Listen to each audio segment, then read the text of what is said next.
Hey everyone, welcome to the Be Bold, Make Waves podcast. If you're looking for strategy, systems, list building, and marketing tips to help grow and scale your business with ease, then you are in the right place. I'm your host, Laura Komark, an email marketing and tech strategist who works with coaches and consultants who love their work, but not the tech. Join me for conversation packed with actionable insights, strategies, and systems to help you take control of your tech and simplify your business. Let's go ahead and dive into this week's episode. Hello and welcome to this week's show. For those of you who don't already know me, I'm Laura Komark, evergreen email strategy, systems, and setup for coaches and consultants who love their work, but not their tech. I'm so excited to bring you my guest today, Cindy Goldade. International Faculty Cindy, M.Ed, is an interactive adult educator and graduated homeschooling mother who brings a playful yet balanced whole brain approach to her teaching. She has been using Brain Gym as a mom and teacher for over 20 years. She lives and breathes this work every day, whether teaching a homeschool coop class, volunteering at 4-H, or working with clients and family. Her gifts include expanding one's noticing skills while keeping the concepts simple for replication and repetition. Additionally, Cindy is an adjunct professor at the University of Wisconsin River Falls, where she teaches alternative methods of early childhood education and early childhood, Montessori, literacy foundations. Cindy, thank you so much for coming on the show today. Can you tell our listeners a little bit about how you got into starting your own business and getting to where you are today? Yeah, it started way back in the last century in the 1990s when I pursued my master's in education in Montessori. And when I finished that, I wanted to open my own school. So I opened a Montessori school, and a parent went and attended a workshop on Brain Gym, which I had never heard of. And she brought the handouts to me and thought I might be interested, and she was right. I went on to become a licensed Brain Gym instructor, and then I was asked to teach at a university, and that just has taken off. I ended up having my third baby somewhere in there and closed my school, and I teach adults now instead of preschoolers. Oh, I love that. So what exactly is Brain Gym? Brain Gym is a whole field of kinesiology. So kinesiology is about movement. So it's an educational field where we are using intentional movement to support our brain, to support our thinking, to support our heart connect. And so that means to help us get out of anxiety, to help us move through stress and not be stuck in it, and to help us with our academics. So if we're struggling with reading or with memory or math facts, that there's simple physical movements that we can do to help our eyes, our ears, and our whole body. Oh, I love that so much. And so just to give a little background for our audience, Cindy and I have been working together. She is one of my clients for, oh gosh, now 4 years, 5 years, something like that.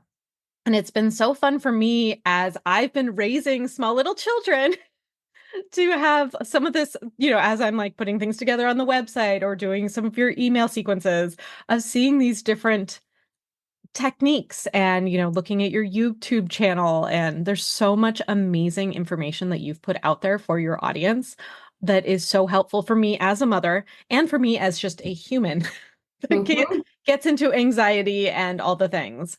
So I love that.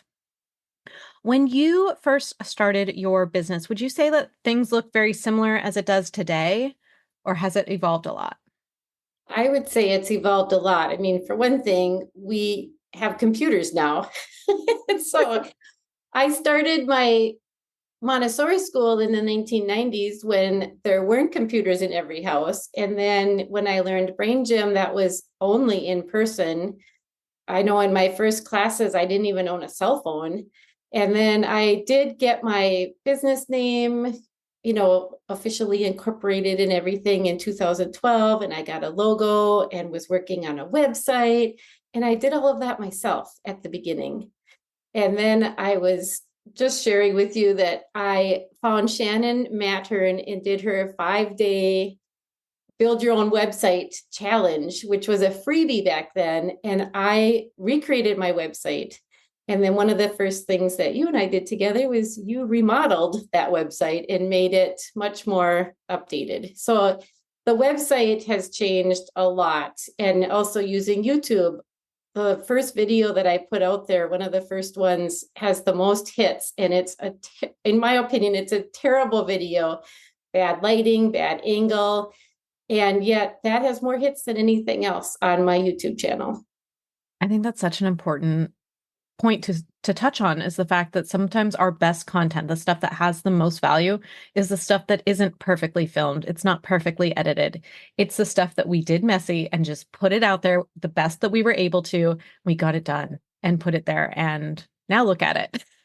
Right. That's one of my things I've worked really hard on for my own personal development is understanding that my best is good enough. And my best can change every day. It can change every moment. That if I'm having a rough time or an emotional time, my best might not be the same as it is when I'm at my optimal. Absolutely. I think that's so important for us to work on as business owners that's such an important piece. I mean, I know I work through that all the time where I'm like, done is better than perfect.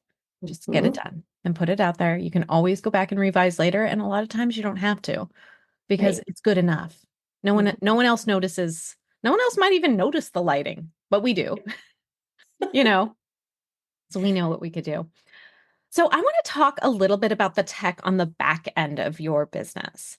What sorts of technology do you have in place? I know we've worked together on a lot of it. What are some of the things that when you think about your business and you think about tech and you're like, oh, I love this functionality of this device or this app?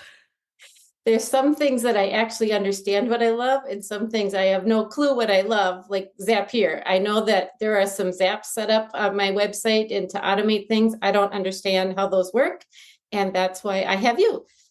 But some of the things that we've connected, and I know that we use Zaps for, is people can schedule appointments with me using Acuity Scheduler, and I'm not having to send 3 or 4 emails back and forth to pick a day and a time and to say, no, that time doesn't work for me, that it just gets done automatically. There's an intake form attached to that. There's payment attached to that because I don't like asking for payment. Mhm. And so it's so nice to have that all automated. And then Acuity Scheduler also is used with my courses. So when people go on my website and see I have a course coming up, they can just check the box and register right there. And again, that's saving me lots of time on the back end answering all these emails. But emails is the other thing that's all automated and that I also love about some of the things that you've taught me is Active Campaign and how to get everything into Active Campaign and how to, send out emails when I'm having a class and send out a mass email telling people about the class and what goes in the first email, what goes in the second email, what goes in the third one. How do you say thank you for registering? How do you say, oh, did you remember? Here's the Zoom link. So there's just so many things I've learned using, I think those three, especially Active Campaign, Acuity, Scheduler, Zaps, and Stripe. And so that's the payment processor that goes with all of it. I love all that. Do you remember what you were doing before we had worked together and when you first came to me and I said, well, how do you get people to register for your courses or for your workshops? It weren't courses then. It was live trainings and workshops. And then do you remember that workflow? There was no workflow. It was just work slogging. And so it was just all email and it wasn't set up. There was no automation. It was just doing my best to connect people together and have them say yes to a class. So I had a flyer. I think I would have flyers on the website, but if people didn't know the website, they couldn't find the flyer. It was just a lot of disconnect. Yeah, I remember when you first came to me and I got so excited because I'm like, oh, I know how I can help you like make all these things connect and talk to each other. And I'm like, this is my jam. This is my favorite thing to do. And you're like, oh, good. Please go Right. do this and make it easy. Because yeah, it was a lot of manual work. And that's the thing I find a lot with clients is that, I mean, and you don't know what you don't know. Right. If you don't know, there's a way to like make it all talk so you can just send out like, hey, here's a link to a class, go register, and then everything else happens on the back end when they decide they want to, and all you have to do is kind of do that front end marketing, and then of course deliver the class. But But there's a big difference of I can learn anything. I'm a lifelong learner. I could go research it. I can watch YouTubes. I can figure it all out, but that's not my love. That's not my passion. And so I think that's an important piece of what you bring is the offering the ability to outsource and to let you follow your passion so that I can follow my passion. Exactly. You were actually one of the first people I went in and set up the evergreen email nurture sequence for back, I think it was about 2 years ago. Mm-hmm. And that was when I had an offer I was doing, and you're like, I had posted about on social, and you're like, I don't know if I qualify for this because you've already done my website. I'm like, no, I have something we could do.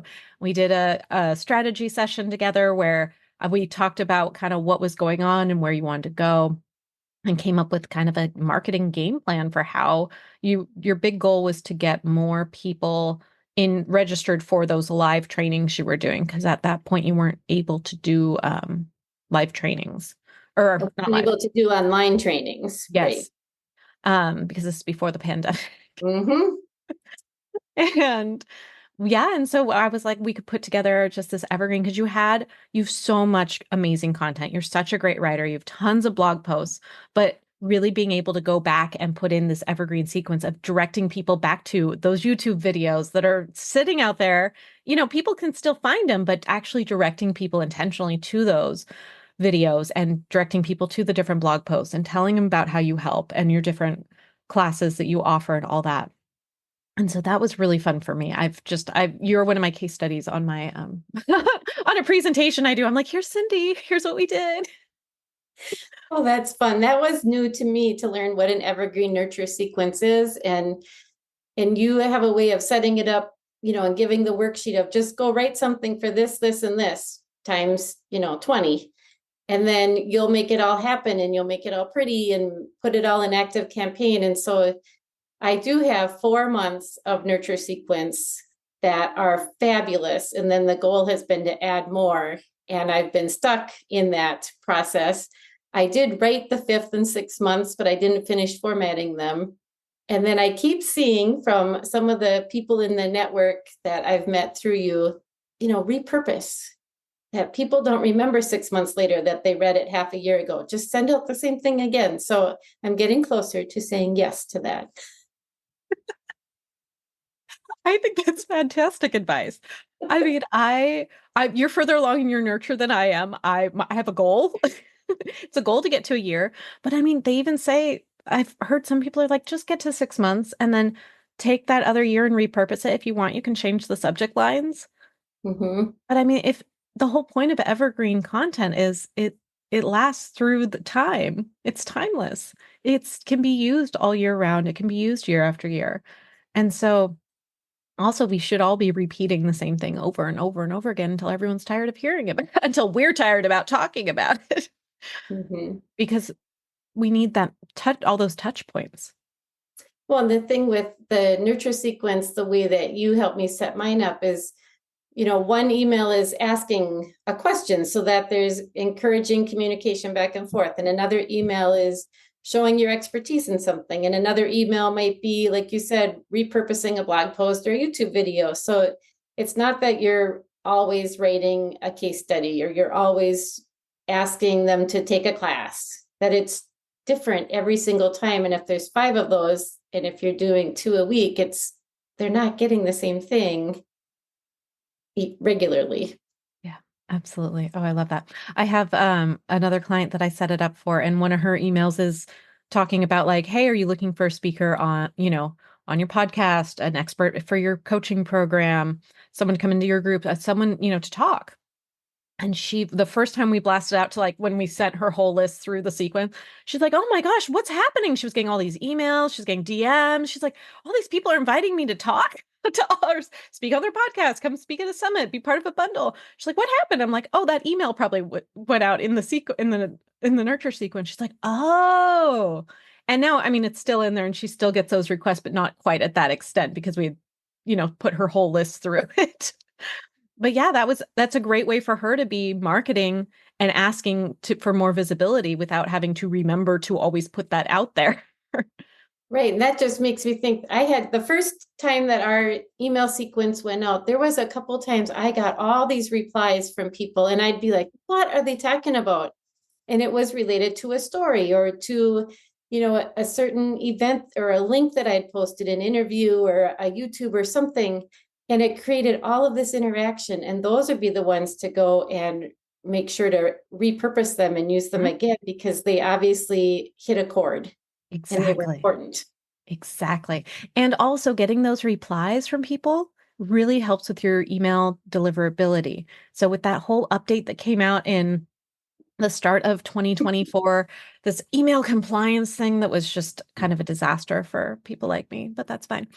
And one of the things that Google wants, or the email gods, we'll just call them the email gods in quotes, is they want people to reply to your emails.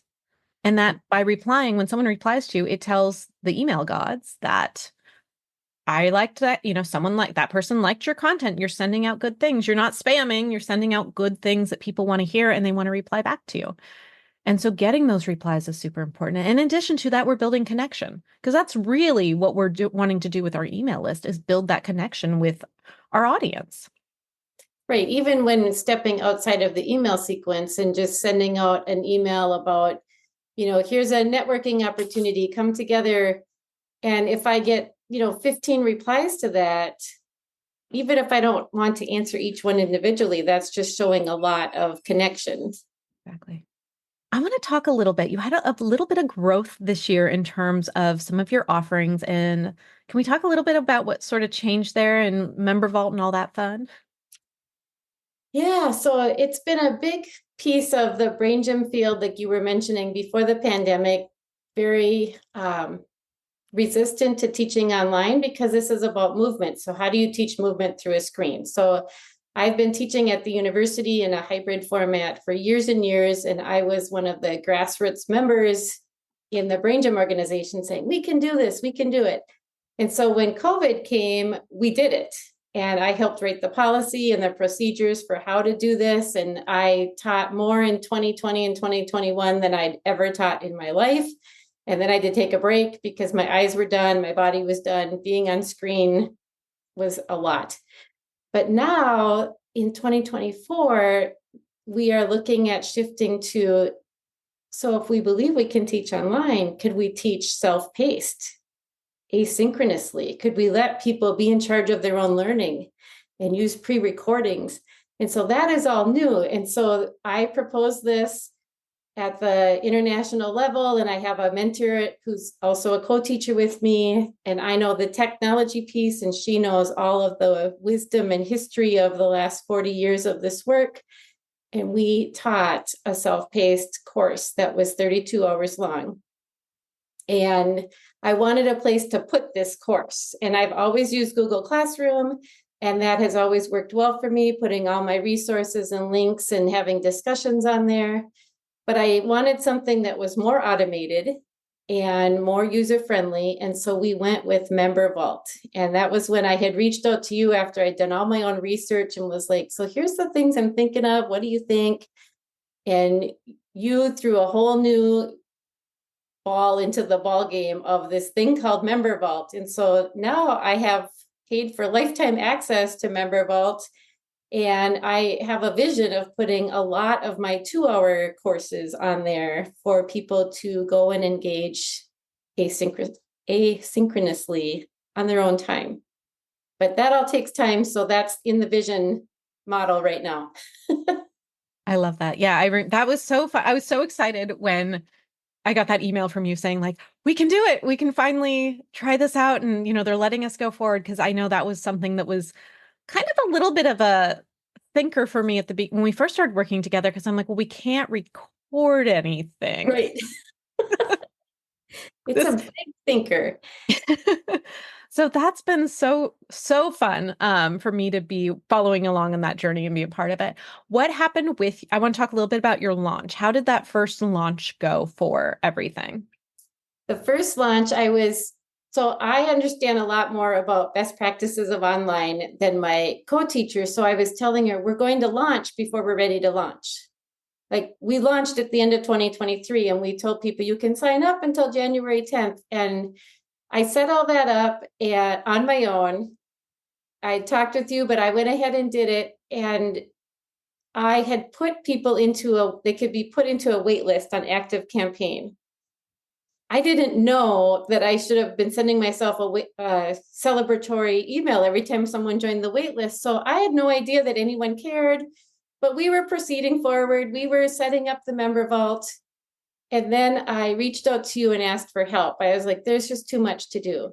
I don't understand all of this. I don't know what a webhook is. I don't know how to connect Member Vault to Active Campaign, to Stripe, to my website, to Vimeo, and everything else in between. And so you came in and helped. And I remember the day we were together on Zoom and you were in my Active Campaign and you're like, Cindy, there's like 33 people on the wait list.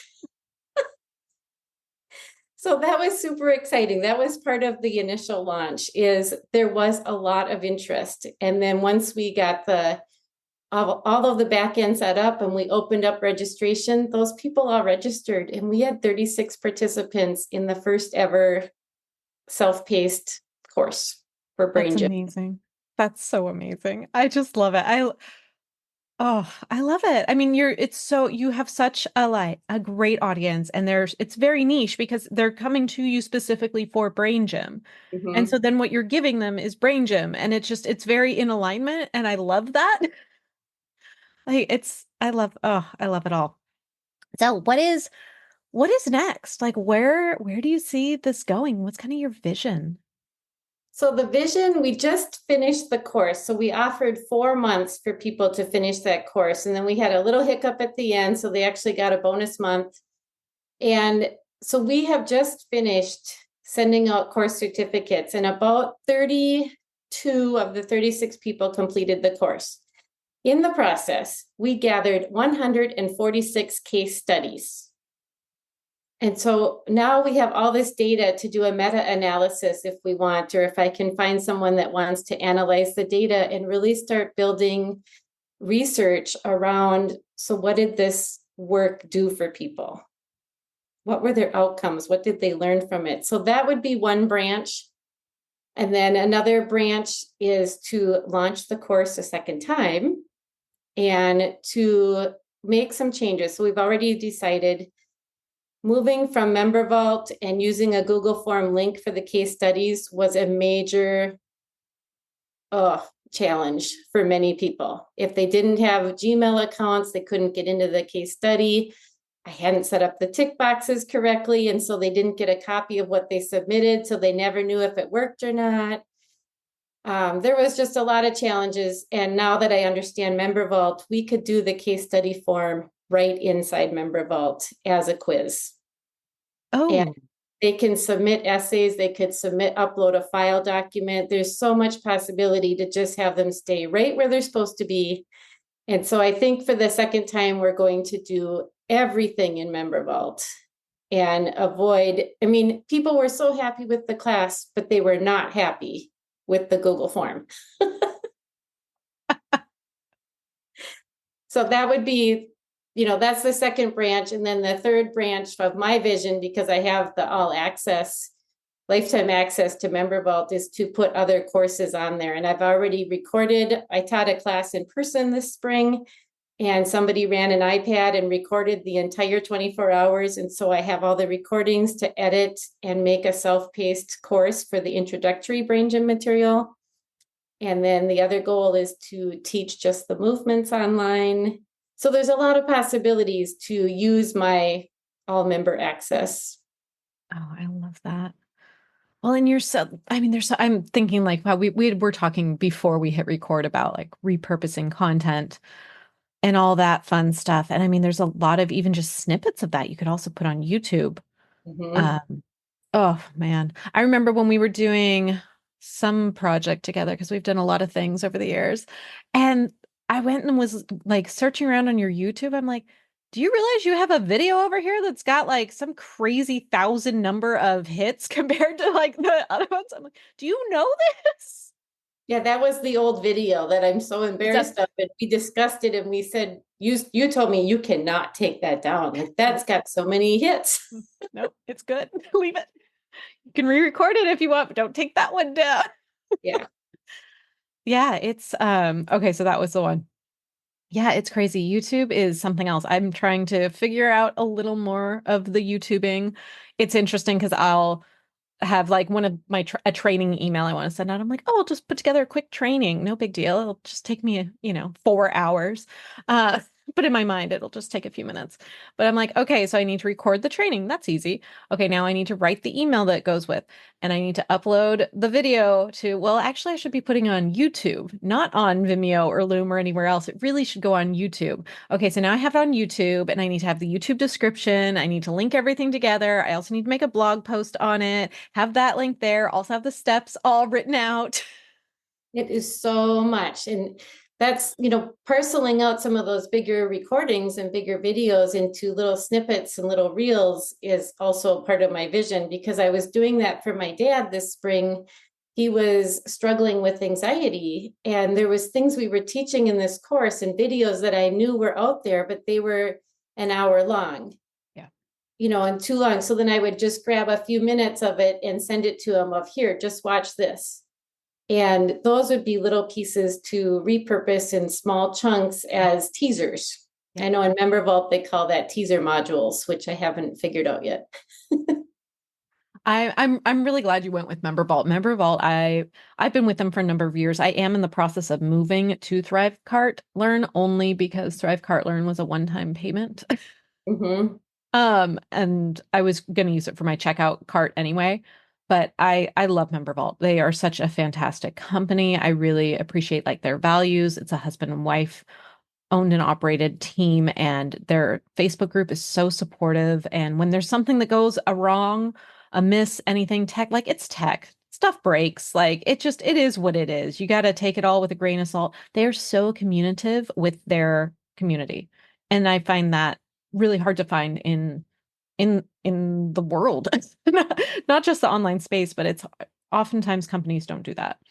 And they answer right away. So at the end of this course that I launched this spring, there was a little bit of a hiccup that we had set up an automation to remove people from the class, and it ended up being 3 days before they were supposed to be removed. So the class was all having a fit, and you were out of the country, off the grid. And so I didn't know what to do, and I was stuck. So I wrote to the help right away and said, something's wrong in Member Vault, and it kicked everyone out. And they wrote back right away and they said, we went and looked, and there's no one else having this. It is just you, and it must be in your email program. And so that was what sent me to find the solution. That then I went and looked, and I was like, so I know what's wrong. I don't know how to fix it, but I can go into Member Vault and manually fix it myself. And so they helped me with all of that, all within an hour. I mean, it was so fast. Yeah, that's amazing. It really says something about a company when they have such great support for their people, you know? Oh, I could talk about all this tech stuff all day long, but I want to talk a little bit more about some of the mindset hurdles that you've overcome in all these years since last century when you started your business. There's a lot of mindset that goes into this. When I started this work, I was one of the younger people. I was in my 30s, and now I'm in my 50s, and I'm no longer one of those younger people, but it's taken a lot of effort and conscious thinking to believe in myself and to know, oh, I'm one of the wiser ones now. I've been around the block. I mean, even just as we were talking, I'm an empty nester now. I don't have kids at home. I'm in a different season of life. I remember those days when kids don't want to go to camp, and they don't want to get up in the morning, and they don't want to follow your schedule. And so things change, and having that ability to believe in yourself and have confidence is huge. And the mantra that I already said, my best is good enough, is really an important one to me, a perfectionist, type A personality who wants everything to be 100%.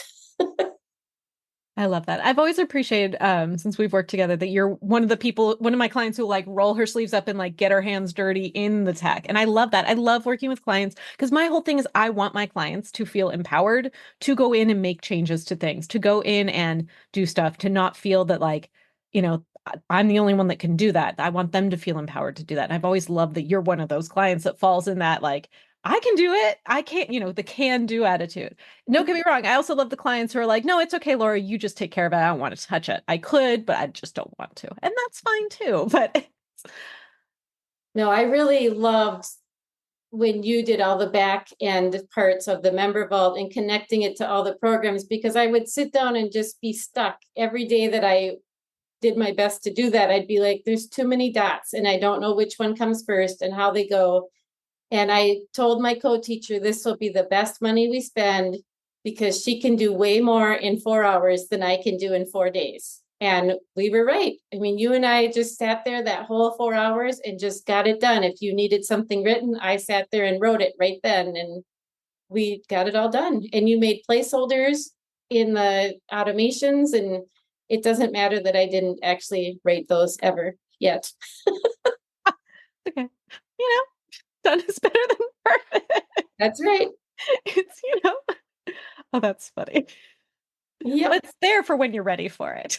Well, that's just it. Automations can be duplicated. And so it's there. And I knew when there was a problem that I didn't want to go and change anything that was already there. I was like, no, I think we just want a new automation. And I think I just want to wait. Fine. We'll get it all sorted. Yep. What would you say you're doing that's being bold in your industry? Which I think we already kind of touched on, but that's okay. Yeah, I think the biggest thing is that I believe in the power of learning through the screen and that I'm willing to go and learn how to do it. And I take classes on best practices for online teaching. And I'm helping teach and coach my colleagues in this work that we can do it and to use action-based research to prove it, so that I'm grabbing testimonials, I'm sending out evaluations, I'm collating the data into pie charts and graphs and showing people, we had 92% that really loved this format. And then we had a couple that said, I would never do that again. And, one even said, I don't want a course certificate. I didn't watch a thing. I paid the money and I know this was not for me. That's what I learned with that payment. So I think that's one of the bold things I'm doing, is just letting people know there's many ways to get to the end result. And do I still like to teach in person? Sure. There's many benefits to being in the same room together, but I would never be on your podcast if you only did them in person. This is true. I know I get people all the time. They're like, well, do you work, people who aren't online, like people I meet in real life.